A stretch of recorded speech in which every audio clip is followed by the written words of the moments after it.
నేను ఇవాళ స్పష్టంగా చెప్తున్నా, మీడియా మిత్రులు దయచేసి మీరు పరిశోధించండి.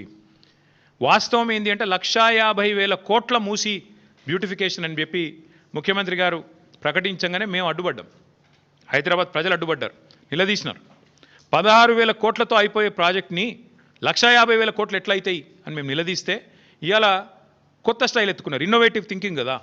ఇన్నోవేటివ్ థింకింగ్లో భాగంగా ఏం చేసినారంటే స్కామ్ని కూడా ఇన్స్టాల్మెంట్లలో చేస్తున్నారు. 1,50,000 కోట్లు ఒకటేసారి టెండర్లు పిలిస్తే ఎందుకు ఇంత అయింది అంటే జవాబు లేదు. అందుకే విడతల వారి దోపిడీ.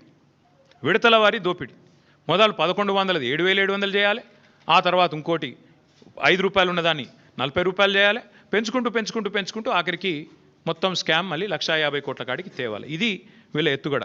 నేను మళ్ళీ చెప్తా ఉన్నా, మే 17, 2023 నాడు 1,100 కోట్లతో కొండపోచమ్మ సాగర్ నుంచి గోదావరి నీళ్ళని తీసుకొచ్చి బ్రహ్మాండంగా రావల్కోల్ చెరువులో పోసి రావల్కోల్ చెరువు నుంచి గండిపేటకు నీళ్ళు తీసుకొచ్చే మార్గం గ్రావిటీ ద్వారా ఉంటే ఇవాళ మీరు 3 WTPలు ఎందుకు కడుతున్నారు, 5 పంప్ హౌజ్లు ఎందుకు పెడుతున్నారు, ఎవరి లాభం కోసం పెడుతున్నారు అని ముఖ్యమంత్రి గారు నేను అడుగుతా ఉన్నా. ఇవాళ ఎట్లా పెరిగింది? కమిషన్లు దండుకోవడానికా, మొబిలైజేషన్ అడ్వాన్సులు ఇవ్వడానికా, కాంట్రాక్టర్లకు దోచిపెట్టడానికా? ఎందుకు తక్కువ ఖర్చుతో అయ్యేదాన్ని పక్కకు పెట్టి ఎక్కువ ఖర్చుతో చేస్తున్నారు? ఒక దిక్కు మీరే చెప్తున్నారు. శాసనసభలో అక్బరుద్దీన్ ఓవైసీ గారు అడిగినారు, మీరేమో కాళేశ్వరం ద్వారా 1 ఎకరానికి నీళ్ళు రాలేదని చెప్తున్నారు. మరి మీరిచ్చిన పుస్తకంలోనే 20 లక్షల ఎకరాలకు నీళ్ళు ఇచ్చినట్టుగా ఉన్నది. ఏది నమ్మాలా? మీ ప్రభుత్వానికి కనీసం కుడి చేయికి ఎడం చేయికి సయోధ్య ఉన్నదా అని స్వయంగా ఇవాళ మీ మిత్రపక్షంగా వ్యవహారం చేస్తున్న అక్బరుద్దీన్ ఓవైసీ గారు కూడా అడిగే పరిస్థితి వచ్చింది అంటే మీరు అర్థం చేసుకోండి.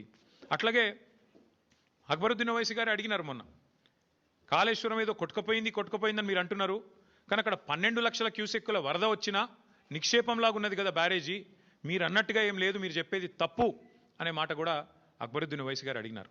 అట్లాగే ఆయన ఇంకొక మాట కూడా అడిగినాడు, 20 నెలలుగా ఎందుకు రిపేర్ చేస్తలేరు మీరు, ఎందుకు మీరు ఇన్ని రోజులు రిపేర్ చేయకుండా ఉన్నారు అనే ప్రశ్న కూడా వారు అడిగినారు. ఇంకొక మాట కూడా ఈ సందర్భంగా చెప్పకనే చెప్పినట్టు మాత్రం ఈ ప్రభుత్వం అయ్యింది.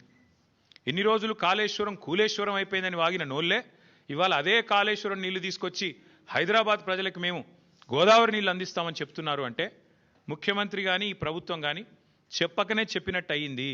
కాళేశ్వరం మరి తెలంగాణకు కల్పతరువు, తెలంగాణకు కామధేనువు అని మొదటి నుంచి మేమేదైతే చెప్తున్నామో అది అక్షర సత్యం అని కాంగ్రెస్ ప్రభుత్వమే ఇలా ఒప్పుకున్నట్టు అయింది. అట్లాగే ఒక నెల రోజుల కింద అనుకుంటా మా భువనగిరి యాదాద్రి జిల్లా గంధమల్ల రిజర్వాయర్ కూడా ముఖ్యమంత్రి గారు శంకుస్థాపన చేసి భారీ సినిమా డైలాగులు కొట్టినారు. అక్కడ కూడా నేను పూర్తి చేస్తాను అని. ఎక్కడి నుంచి వస్తున్నాయి గంధమల్లకు నీళ్లు? అదే కాళేశ్వరంలో అంతర్భాగమైన కొండపోచమ్మ సాగర్ నుంచే కదా దానికి కూడా నీళ్ళు వచ్చేది. ఇవాళ మల్లన్న సాగర్ నుంచి గండిపేటకు నీళ్లు తరలించి శంకుస్థాపనలు, ఆ రోజు కొండపోచమ్మ సాగర్ నుంచి గంధమల్లకు నీళ్లు తరలించడానికి శంకుస్థాపనలు, మరొక వైపేమో కాళేశ్వరం మీద శాపనార్థాలు.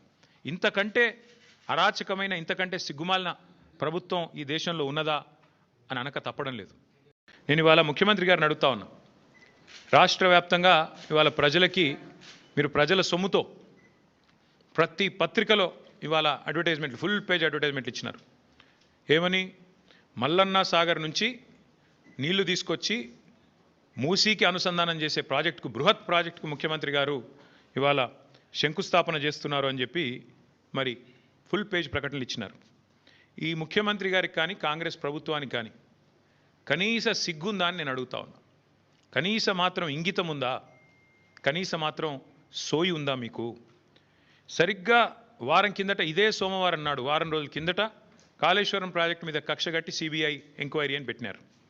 మరి ఈరోజు ఈ సోమవారం రోజు కేసీఆర్ గారు కట్టిన అదే కాళేశ్వరం ప్రాజెక్టు మీద ఆధారపడ్డ మూసీ జలాల అనుసంధానం అని పెట్టి ఇవాళ శంకుస్థాపన చేస్తూ ఉన్నారు.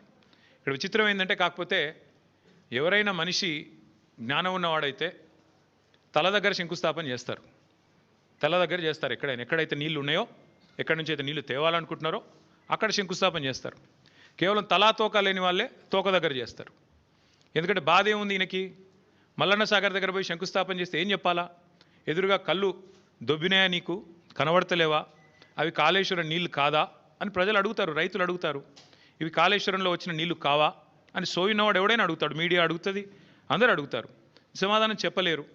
ఎందుకంటే కాళేశ్వరం కొట్టుకుపోయింది, కాళేశ్వరం ఇదైంది అదైంది అని దిక్కుమాలిన మాటలు మాట్లాడిందే మీరు. కాబట్టి ఏం చేయాలా? తలా తోకా లేని సన్నాసులు చేసే పని ఏదైతే చేయాలో తోక దగ్గర చేస్తున్నాడు ప్రారంభోత్సవం. తల దగ్గర చేయకుండా, మల్లన్న సాగర్ దగ్గర కాకుండా తోక దగ్గర అంటే గండిపేట దగ్గర చేసే ప్రయత్నం చేస్తూ ఉన్నారు.